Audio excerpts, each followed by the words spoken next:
6, pide el 7. Primera a Tesalonicenses, un versículo más atrás para entenderle mejor. Alabado Dios, y estamos bien atentos a su palabra. Alabado Dios. Si tiene sus Biblias, hay un verso para atrás y vamos a hablar acerca de la venida de Jesús. ¿Cuántos le están esperando? Alabado Dios. Hace tiempo no damos un mensaje como estos, amén. Así que agárrese de la banca, usted, sus hijos, y vamos a ver en el nombre del Padre, del Hijo y del Espíritu Santo. Desde el verso 6 leo en mi Biblia: y vosotros vinisteis a ser imitadores de nosotros y del Señor, recibiendo la palabra en medio de gran tribulación, con gozo del Espíritu Santo, y de tal manera que habéis sido ejemplo a todos los de Macedonia y de Acaya, que han creído, porque partiendo de vosotros ha sido divulgada la palabra del Señor, no solo en Macedonia y Acaya, sino que también en todo lugar vuestra fe en Dios se ha extendido, de modo que nosotros no tenemos necesidad de hablar nada, porque ellos mismos cuentan de nosotros la manera en que nos recibisteis y cómo os convertisteis de los ídolos a Dios, para servir al Dios vivo y verdadero, y esperar de los cielos a su Hijo, el cual resucitó de los muertos, a Jesús, quien nos libra de la ira venidera. Yo creo que el Señor ya nos sacó de la idolatría, amén, de los ídolos, y ahora servimos al Dios vivo y verdadero. Este pueblo es muy nuevo, muy jovencito en Tesalónica, pero muy sensible a la voz del Señor, del Espíritu. Y Pablo se interesó mucho en ellos, en adoctrinarlos, que maduraran ellos, porque estaban bajo persecución, habían tenido tribulaciones, amén.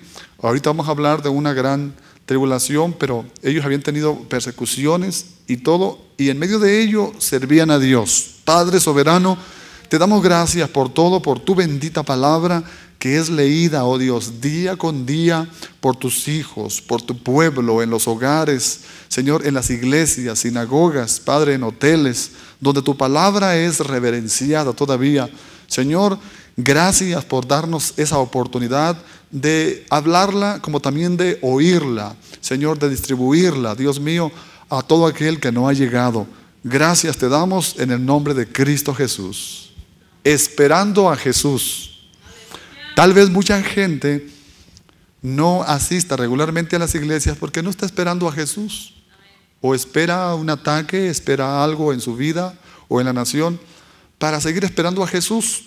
Los ángeles le dijeron a sus discípulos asustados, dice: este mismo Jesús, así como se fue al cielo, vendrá otra vez en gloria. Amén, como se fue. Nosotros estamos esperando a Jesús. Mire, de estos versículos, unos 4 o 5 versículos que leímos, son bien ricos en profecía bíblica. Y Dios ha puesto algunos pensamientos, 3, 4 pensamientos aquí bien formidables en estos versículos que acabamos de leer en Primera de Tesalonicenses, especialmente el versículo 10, donde vamos a enfatizar. Por ejemplo, usted dirá: bueno, ¿de dónde sacó el tema? Si usted se fija en el verso 10, dice: y esperar de los cielos a su Hijo, el cual resucitó de los muertos, a Jesús, quien nos libra de la ira venidera. Nosotros estamos esperando ¿a quién? A Jesús, no un ataque en la nación. No estamos esperando que el gobierno haga esto o aquello, o que venga el anticristo acá. Estamos esperando a Cristo, amén. Así que nosotros no podemos darnos el lujo de ignorar, de ser ignorantes al respecto de las señales del regreso de nuestro Señor Jesucristo. Mucha gente sigue esperando señales y señales. Y ¿sabe qué? Las señales son tantas que debemos ya nosotros de dejar de esperar esas señales y esperar por la realidad de Jesús. Hay quienes esperaban el 2000, hay quien ponen fechas en la venida del Señor, fechas aquí y allá. ¿Sabe que esto se acabó? Alabado Dios. Gente que pensaba que el 2000, que el 2012 se iba a acabar el mundo. Alabado Dios, falsas profecías. Nosotros no, se acabaron las señales. Vamos a esperar a Cristo. ¿Y sabe qué? Cristo ya está abriendo las puertas de la profecía bíblica ya. Ahora, una de las maravillosas verdades es que el regreso de Jesús es inminente. Era inminente desde el tiempo de Pablo en el Nuevo Testamento, cuando empezó la iglesia, y es inminente ahora. ¿Y sabe qué? Eso significa entonces que Jesús puede venir en cualquier momento. Cierto, puede llegar la muerte, el fin del mundo, olvídese ahorita. Alabado Dios. Pero puede llegar Jesús o la muerte individual de cada uno, y no estamos esperando algún evento más histórico, ya no, sino que estamos esperando al mismo Señor Jesucristo. Amén. ¿Y sabe qué? La última oración de nosotros y que está en la Biblia, a ver, quiero que me pongan Apocalipsis 22:20, de nosotros debería ser esta. Nosotros oramos, yo sé, muchos oran. La última oración que debemos hacer, dice, el que da testimonio de estas cosas dice: ciertamente vengo en breve, amén sea así. Ven, Señor Jesús. Quiero que noten esa frase. Sí, ven, Señor Jesús. Así deberíamos saludarnos nosotros y estar esperando cuando nos acostamos, cuando nos levantamos. Sí, amén. Ven, Señor Jesús. Esa debe ser la oración. ¿Y saben qué? Además, Jesús nos enseñó a orar. En el Padre Nuestro de Mateo 6, Él nos dijo: venga tu reino, hágase tu voluntad, así como en el cielo, también en la tierra. Aleluya. Debemos nosotros que su reino venga, que se haga su voluntad, que su reino sea establecido en la tierra, así como es establecido en el cielo. Pero mire, vamos a volver nuevamente a Primera de Tesalonicenses, capítulo 1, al verso 10, donde vamos a enfatizar ahí. Dice: y esperar de los cielos a su Hijo, el cual resucitó de los muertos, a Jesús, quien nos libra de la ira venidera. Mire, la frase, aquí nos vamos a detener: la ira de Dios. Mire, esta frase, hermanos, y créanme que yo andaba medio nervioso, inquieto, no sé por esta palabra, fíjese bien, la ira de Dios. Y vamos a voltearla: la ira del Cordero, que es lo mismo. Dios le dio todo el juicio al Hijo, la ira. Y si alguien pregunta: pero hermano, pastor, o como usted quiera llamarme, ¿qué significa la ira venidera? Es lo que vamos a hablar, lo que vamos a explicar. Bueno, eso es la gran tribulación. La Biblia enseña que días trágicos, días tenebrosos vendrán sobre la tierra. Y cuando nosotros miramos lo que sucede ahora mismo en todas partes del mundo, ya no vamos a esperar muchas señales. Como dije, alguien podría decir: pero si ya estamos viviendo en la gran tribulación, y hay sectas que creen que estamos viviendo ya en esa época. Escuche, ¿sabe qué? Cuando la gran tribulación se haga una realidad, las tribulacioncitas que decimos nosotros que tenemos aquí ahorita van a aparecer como paseitos de fin de semana en el parque. Cuando la Biblia habla de la ira que vendrá, no está hablando de alguna metodología, algo científico o algo de la escuela o de los gobiernos para asustarnos. No, habla en términos sencillos pero solemnes. ¿Y sabe qué? Que ya está cercano un día de tinieblas diabólico, devastador, en el cual habló el profeta Daniel, Daniel capítulo 12:1. A ver, Daniel, el profeta dijo que en aquel tiempo se iba a levantar Miguel, el gran príncipe que está por los hijos de tu pueblo, y será tiempo de angustia, cual nunca fue desde que hubo gente hasta entonces, mas en aquel día será libertado tu pueblo, todos los que se hallaran escritos en el libro. ¿Cuál libro? Libro de la vida. Mire, Daniel profetizó sobre esos días, y Jesús también dijo que en aquel tiempo habrá un tiempo tan difícil como nunca antes lo hubo desde que los hombres están sobre la tierra. Y el apóstol Pablo aquí en Primera de Tesalonicenses habla de esta ira venidera, un día tenebroso. Así que vámonos ahora sí a Apocalipsis capítulo 6, 15 al 17 en adelante. Alabado Dios, para entender más sobre esa ira. Ahí podemos verlo. Alabado Dios. El verso 15, 6:15, dice: y los reyes de la tierra y los grandes, los ricos, los capitanes, los poderosos y todo siervo y todo libre se escondieron en las cuevas y entre las peñas de los montes, y decían a los montes y a las peñas: caer sobre nosotros y escondernos del rostro de aquel que está sentado sobre el trono y de la ira del Cordero. Le puedo decir mucho sobre este versículo. Usted está bien consciente de los refugios que hay. ¿Y quién se va a meter ahí? Los científicos, los gobernantes, los capitanes, los generales, los poderosos. Y la gente común se va a quedar afuera. Y tenemos un refugio muy cerca en Denver, por si usted no lo sabía. Bueno, luego si hay tiempo hablamos más de eso. Pero mire, la Biblia habla que hay un día cercano y dice: ¿quién podrá sostenerse en pie? Cuando la ira del Cordero, Dios se enoja, está enojado. ¿Dónde se va a esconder la gente? Si te remontares hacia lo alto, hasta las estrellas, y ya te echaré. Si te metieres a lo profundo de la mar, hasta allá enviaré la serpiente y te picará. ¿Quién podrá sostenerse en pie? Y vamos a detenernos un momento aquí, porque es lo que vamos a hablar de la ira del Cordero. Y esta está precedida, escuchen muy bien, porque vamos a hablar profecía. Esto está precedida por 4 caballos con sus respectivos jinetes, los llamados 4 jinetes del Apocalipsis. Y si usted tiene los oídos espiritualmente abiertos y sintonizados a las cosas de Dios, puede escuchar los sonidos y el trueno distante. Yo una vez miré una serie de películas y una de ellas se llamaba El trueno distante. Si usted está abierto a las cosas de Dios y su oído atento, sincronizado, como dije, es el sonido de los cascos de los 4 caballos de Apocalipsis que aparecerán en cualquier momento en el oriente. Y alguien piensa que está hablando el hermano Juan de cuento de hadas, algo que leyó, que le contaron, que soñó. No, señor, vamos a comprobar, y con hechos hasta en el periódico, con recortes que tenemos y evidencias de todo tipo. Vamos a ver Apocalipsis 6, 1 al 3 dice: y vi al Cordero, abrió uno de los sellos, y oí a uno de los 4 seres vivientes decir, como con voz de trueno: ven y mira. Y miré, y aquí un caballo blanco, y el que lo montaba tenía un arco, y le fue dado una corona, y salió venciendo y para vencer. Vamos a irnos por parte, y como dije, nos vamos a tener aquí. ¿Qué es aquí? La gran apertura de la revelación de Dios, donde se manifiesta con un jinete montando un caballo blanco, pero el Cordero abriendo el rollo, abriendo el libro y destapando los sellos, porque nadie se haya indicado adecuado, competente para abrir esos juicios, sino el Cordero. De Él es el que va a juzgar. Y aquí vemos entonces al Cordero que abrió uno de los sellos, y oí a uno de los 4 seres vivientes decir con una voz de trueno: ven y mira. Se le está revelando a un hombre llamado Juan, anciano, las cosas que iban a venir. Y él va y mira, y miré un caballo blanco, y el que lo montaba tenía un arco, y le fue dado una corona. ¿Quién es este jinete blanco? No es Cristo, sino que es el anticristo.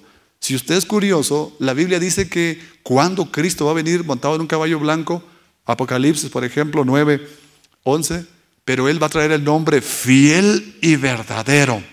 Pero aquí viene el falso, el anticristo. Y dice que este anticristo cabalga sobre un caballo blanco que representa símbolo de triunfo en sus reinos, dominios y todo lo que Él va a hacer.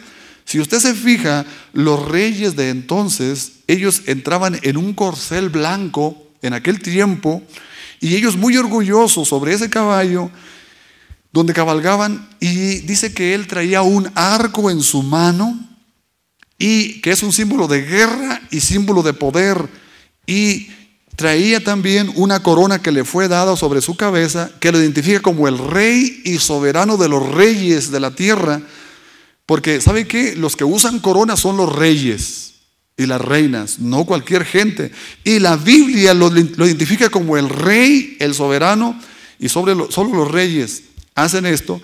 Y dice que salió venciendo, es decir, va a dominar los presidentes, los políticos sabios, todo el gobierno. Y dice que él va entonces a ser tan terrible, tan malévolo, tan horrible y tan malvado, indescriptiblemente poderoso.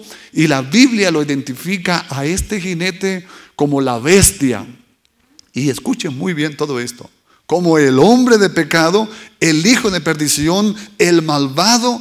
Y ¿sabe qué? Él va a ser el último dictador de la historia. ¡Aleluya! Ha habido muchos, usted le viene en mente muchos, no quiero nombrar nombres, pero usted sabe, en todos países y continentes y todo. No sé cuál tenga usted en mente. Pero este jinete va a cabalgar en el caballo blanco con un arco en su mano y una corona en su cabeza. Y dice que Él sale para conquistar y para vencer. Y Jesús ya predijo esto en Juan, ahora el Evangelio de Juan 5:43, donde Él advirtió y dijo: yo he venido en nombre de mi Padre y no me recibisteis. Si otro viniere en su propio nombre aquel recibiréis. El mundo desechó a Jesús y va a aceptar al anticristo. Y dice que, y esto es exactamente lo que sucederá. Ahora mire, déjele digo algo interesante a usted que le gusta ver noticias y estar a la expectativa y todo eso. Mire, algo interesante, hace un tiempo ya salió un emblema para las Naciones Unidas. ¿Y sabe lo que es? El emblema que ellos tienen es precisamente un caballo blanco. Y en la propuesta que las Naciones Unidas, que han adoptado este nuevo símbolo para las naciones, para todos los continentes, se dice que un caballo blanco es un mensajero de paz. ¿Y sabe usted lo que dice la Biblia? Dice que acerca del anticristo, dice que por medio de la paz destruirá a muchos. Y vamos a contradecirle todo eso. A ver, Primera de Tesalonicenses, capítulo 5, verso 3. Porque cuando dirán paz y seguridad, entonces vendrá sobre ellos destrucción de repente como los dolores de la mujer preñada, y no escaparán. ¿Sabe cómo va a vencer el anticristo y cómo va a hacer guerra? Va a empezar aparentemente por medio de la paz, no por la guerra, sino que va a destruir a muchos por medio de la paz. Ahora, ¿cómo hará esto? Porque se presentará como el ungido, como el Mesías de Dios que trae la paz.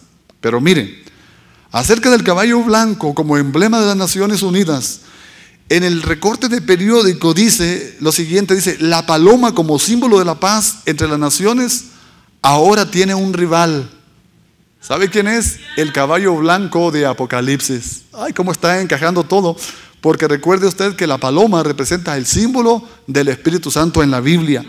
Y el diseño del caballo blanco fue dado con el propósito, según ellos, de unificar por medio de la paz los 5 continentes, porque las Naciones Unidas han llegado a dictaminar que hay 5 continentes en todo el mundo, y ellos quieren unificarlo y quieren asegurar libertad y unidad, según ellos.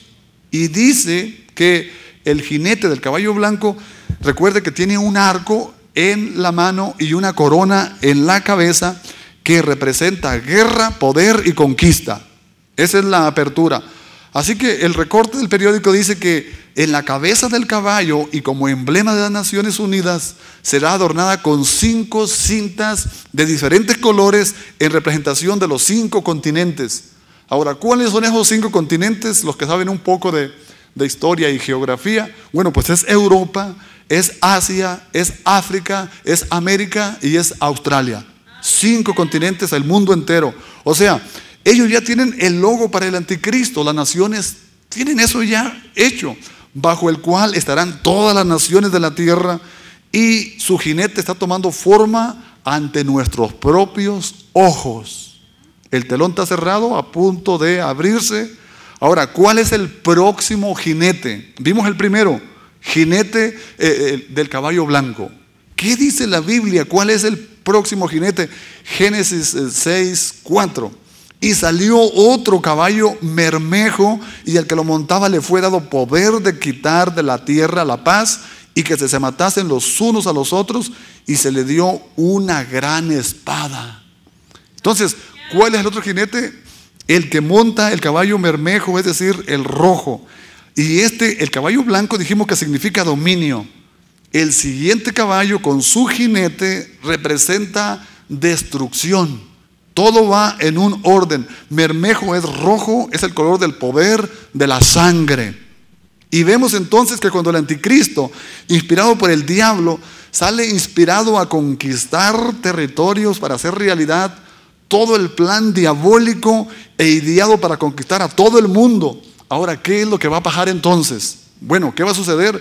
Primero, el pecado. Luego, la guerra. Después, la destrucción. Y Jesús dijo que habría guerra y rumores de guerra, Mateo 24. Así que yo no sé si usted está captando esto, los amigos, gente que nos escucha, hermanos retirados, alabado Dios, que las cosas... Yo voy a ser negativo en eso y pesimista, permítalo decirlo. Las cosas no van a mejorar. Las cosas, conforme a la palabra de Dios, van a empeorar. Amén. La Biblia dice eso, le puedo sacar muchos versículos de eso. Mire, Por ejemplo, un famoso general, ya retirado aquí en los Estados Unidos, del servicio activo, dijo: sabemos más acerca de matar que acerca de vivir. Dijo: los logros del presente siglo se pueden resumir de la siguiente manera: el conocimiento científico supera cualquier capacidad de intento de control. Tenemos muchos hombres de ciencia, mucho oído, pero muy pocos hombres de Dios. Dijo: el mundo ha alcanzado conocimiento sin sabiduría, ¿cierto? La sabiduría no es conocimiento y viceversa. El conocimiento no es sabiduría conforme a la Biblia. Han alcanzado mucho poder sin control. Somos gigantes nucleares, pero enanos éticos y morales. Tenemos amontonadas suficientes armas nucleares como para matar a la población mundial 150 veces. Yo le pregunto, ¿a cuántas veces se puede matar a un ser humano? 150 veces. Pero las guerras serán inevitables, y cuando el espíritu del anticristo inflame el corazón de los hombres con odio, sin ninguna razón se van a volver los unos contra los otros. Un tiempo horrible si ya está. Los hijos se volverán contra sus padres como en los tiempos de Hitler en la Alemania. Las naciones se van a levantar unas contra otras y ellas no van a aceptar al príncipe de paz. No, porque van a aceptar al príncipe de la guerra, al anticristo. Aceptarán al anticristo de guerra. Las espadas entonces se van a teñir de sangre y las calles van a estar llenas de cuerpos putrefactos en descomposición. Se va a escuchar el lloro y el lamento, la desesperación de quienes estén vivos ahí sufriendo. Jesús habló acerca de estos eventos cuando dijo en Mateo 24: orar pues por vuestra huida, porque no sea un día de invierno ni en día de reposo. ¿Sabe por qué Jesús dijo eso? Porque los judíos ortodoxos, los conservadores, ellos no van a salir en un día de reposo de la sinagoga, de sus casas. Ellos van a estar ahí. Y Jesús les dijo que de perdido cuando huyan, que no haya invierno, que no estén las mujeres encinta y que no sea un día de reposo. Días terribles. Entonces el primer caballo, dijimos, alabado Dios, que significa guerra, poder y conquista. Segundo caballo es el blanco, primero. Segundo caballo, el rojo, el bermejo. ¿Qué significa? Destrucción. Tercer caballo, el negro. ¿Qué significa el negro? Desposeimiento. Vamos a verlo. Verso 5 del capítulo 6 de Apocalipsis 6. Abrió el tercer sello, oí el tercer ser viviente que decía: ven y mira. Y miré, y aquí un caballo negro, y el que lo montaba tenía una balanza en la mano. Oí una voz en medio de los 4 seres vivientes que decía: 2 libras de trigo por 1 denario y 6 libras de cebada por 1 denario, pero no dañes el aceite ni el vino. La escasez, lo caro, se va a desatar en aquel entonces. Y dice que 1 denario entonces era la paga del salario de un hombre o una mujer de trabajo. En la actualidad serían $100 por una librita de pan. Yo no sé en cuánto le cueste una barra de pan a usted. Se imagina entonces $100. ¿Por qué esos precios? Por la hambruna que habrá en la tierra. En la actualidad, ¿sabe qué? Mediten esto. En la actualidad aún la mitad, más de la mitad de la población mundial se van a sus casas y los niños a sus camas sin comer. Cuando nos comamos un platillo, por favor, mediten esto. O en la noche que nosotros comemos, decimos: ay Señor, ¿cuántos niños inocentes están con su estómago vacío? Sus madres queriéndoles dar algo. Y ellos se acuestan así, y en el futuro va a ser peor cuando los jóvenes y hombres físicamente bien para trabajar tendrán que irse a la guerra. Entonces, ¿quién va a cultivar la tierra? Eso sucedió en la Segunda Guerra Mundial. Como he dicho, tuvieron que irse a la guerra los hombres, las mujeres tomaron el hogar, el asadón, las armas y las fábricas. Ahora, ¿cómo y con qué se alimentará la gente? Porque va a haber una hambruna mundial con este caballo negro, el anticristo trayendo todo esto. Cuando Tito, el general romano, el que sabe un poco de historia, él sitió Jerusalén en los años 70 de nuestra época, hermanos. Una de las estrategias que utilizó fue neutralizar las vías de provisión de alimento. para la ciudad y no permitió que nadie saliera de las puertas de sus casas ni de Jerusalén a cosechar los productos que ellos habían sembrado. Y la gente se sintió cercada, hambrienta, sufrieron ataques de locura.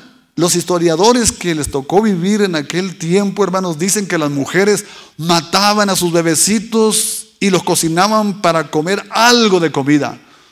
Eso no es tiempo de nuestra historia que estamos, pero la Biblia, Jeremías, Lamentaciones, hablan que las madres piadosas cocieron sus hijos y se los comieron. Nosotros no hemos experimentado nada de eso. Tenemos que entender, alabado Dios. Y yo creo sinceramente que durante la época esta de la gran tribulación que va a entrar dentro de muy poco, se van a ver actos de canibalismo. Usted escucha las noticias ahora que tal mujer mató 3 bebitas y después otras allá y otras acá, y usted dice, pero ¿cómo eso? No solamente lo van a matar, sino se lo van a comer.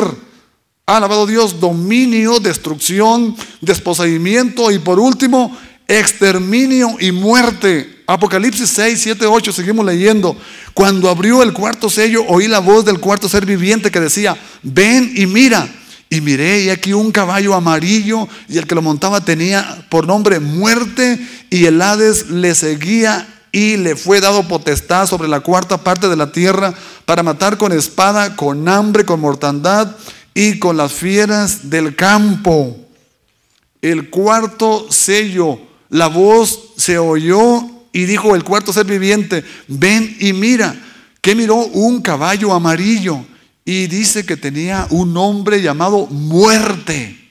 Y dice, y el Hades, el infierno lo seguía. Y fíjese bien, hermanos, más de la cuarta parte de la población del mundo, es decir, reflexione, más de 1 billón, no millón, billón de gente de la población del globo morirá.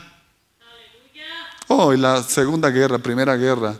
Oh, y son enanas, son chiquillos. Es como meterse en una provincia, es a un pueblo, a una aldea. Más de 1 billón morirán a filo de espada, por hambre o como víctima de las fieras de la tierra. Eso, hermanos, es una reacción en cadena. En primer lugar, el anticristo hace su apertura. Segundo lugar, guerra y destrucción. Tercer lugar, hambre, destrucción y desposeimiento. Cuarto lugar, donde estamos ahorita, muerte. Y por causa del pecado, por causa del odio, el pecado provoca odio. El odio provoca guerra y derramamiento de sangre. Y la guerra produce ¿qué? Hambre, una hambruna. Y con el hambre se hace presente la muerte. Y es horrible, es algo tremendo, una reacción en cadena aquí, donde un devastador círculo vicioso se hace, pero sabía que la muerte no lo es todo, y aquí es donde hay que temblar. Eso a mí me hizo acercarme más a Dios y servirle con temor y reverencia. Si yo supiera, solamente estuviera convencido que solamente es morir, vivir aquí y hacerla, y qué lindo, y edificar, y hacer, y casarme. Yo me soltaría hasta robando bancos, y matar y que me mataran, y siendo rico. Pero el problema es después, la muerte no lo es todo. Apocalipsis 6, 8 dice, alabado Dios, y miré y aquí un caballo amarillo y el que lo montaba tenía un nombre Muerte. Y el Hades, investigue usted a Hades en el diccionario, en su Biblia, en la concordancia, Hades, infierno. Y el Hades le seguía y le fue dado potestad sobre la cuarta parte de la tierra para matar con espada, con hambre, con mortandad y con las fieras de la tierra. Ahora, hermanos, el que lo montaba tenía por nombre Muerte y lo seguía el infierno. ¿Qué significa esto, hermanos? Que el infierno sigue a la muerte. Tiempo de la gran tribulación, tiempo horrible. Ahora, no piense que con la muerte se acaba todo, y de hecho la Biblia enseña que durante los días de la gran tribulación los hombres y las mujeres buscarán la muerte y la muerte huirá de ellos. A ver, vamos a ver la cita, Apocalipsis 9, alabado Dios, 6. Dice, y en aquellos días buscarán los hombres la muerte y no la hallarán y desearán morir, y la muerte ¿qué? Huirá de ellos. Y aunque murieran, no pueden salirse de sus tumbas para esconderse de Dios. ¿Por qué? Porque aunque la muerte se apodere del cuerpo, ¿sabe qué? Hermano, tiemble ante esto. El infierno se apoderará del alma. El cuerpo solamente va a la tumba y el alma va al infierno. El alma no convertida y el alma convertida a Dios. Padre, es muerte e infierno. Aún leyendo, mire, los periódicos, los recortes de periódicos, o viendo las noticias en televisión, escuchando la radio como antes, uno puede oír los distantes, pero acercándose el tronar de los cascos de los caballos de Apocalipsis, estos 4 caballos que van a dar abertura, porque esto es el comienzo apenas de la gente que se quedó. Siguen las trompetas, siguen la ira, las copas, sigue mucho todavía más. Y como dice Apocalipsis 6:17, porque el gran día de la ira ha llegado y ¿quién podrá sostenerse en pie? Ya no hay refugios antibombas, ya no hay refugios en el espacio, olvídese de todo eso. El gran día de su ira es venido y ¿quién podrá estar firme? Pero nosotros con Cristo estamos escondidos en Dios. Así que amigo y amiga, frente a estas realidades bíblicas que hemos estado diciendo, que usted está escuchando, ¿cuál realmente es su reacción ante nuestro Señor Jesucristo? Porque yo creo que de eso depende el destino eterno, el futuro de nosotros.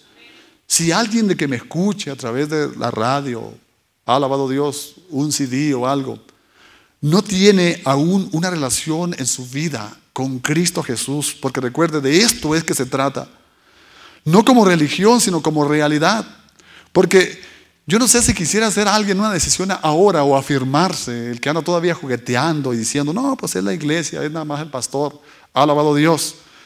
Y quisiera hacer en sus propias palabras una oración. Yo lo hago esto al aire porque tal vez haya algunos que no haya hecho una oración como la siguiente, por ejemplo, y decirle, Señor Jesús, hasta ahora yo solamente había escuchado a tu regreso en la tierra, pero yo no había tomado estas cosas en serio. Hace mucho que no escuchaba un mensaje como estos, y más bien yo pensaba que esto era un asunto de religión o hasta de fanatismo.